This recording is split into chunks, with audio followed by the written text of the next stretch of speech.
Hey guys, Jeff here, youth pastor at Grace Community Church. I just want to take a moment to encourage you. The other day I was reading through the Old Testament and I stumbled across the story of David and Goliath. One of those stories that I'd heard so many times as a young kid. And I always wanted to be David in this story.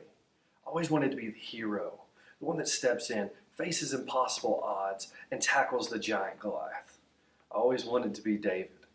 But as I was reading through it again at kind of my more adult age, I wouldn't say more mature, my more adult age, I realized who I really am. Now I want to set the scene for you. There's this Philistine army and this Israelite army facing off. Now this giant walks in, they say he's over 9 foot tall. He walks into the middle between the two lines and he starts yelling at the Israelites. He says, "My name is Goliath. I'm the champion of the Philistines. If any of your men can defeat me, we will all be slaves to you. But if I defeat your man, you will all be slaves to us." And the Israelites were scared senseless. They weren't willing to go in there and fight this giant Goliath. They knew that he would kill them.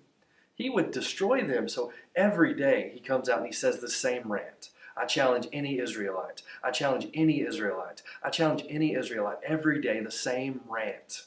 Now finally there's this young boy, literally just a boy, named David.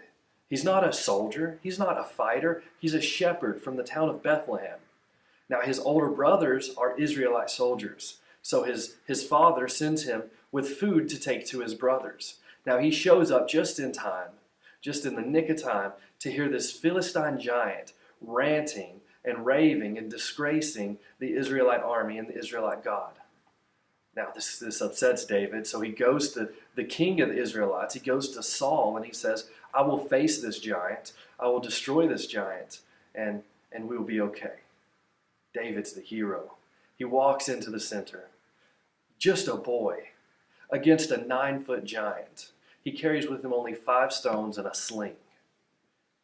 This giant comes up, they face off against each other, and David just starts whirling the sling around his head, and he slings a rock and he hits the giant in the head, and essentially he kills the giant with nothing but a sling.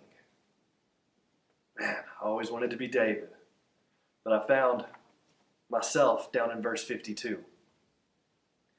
And in verse 52 it says, "When the Philistines saw that their champion was dead, they turned and ran. Then the men of Israel, once the Philistines were running away, then the men of Israel and Judah gave a great shout of triumph and rushed after the Philistines, chasing them as far as Gath and the gates of Ekron." But I found myself in the men of Israel.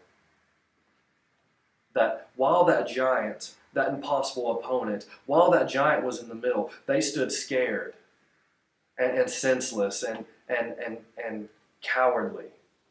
They weren't going to face that giant. They couldn't face that giant. But as soon as that giant had fallen, they gave a shout of victory and chased after the Philistines.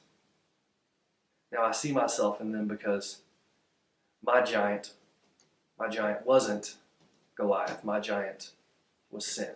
And my giant was death. And I stood cowardly away from sin and death. There was nothing I could do. I couldn't defeat it. I couldn't take it. I could not be made righteous by my own accord. But Jesus came, just another shepherd from Bethlehem.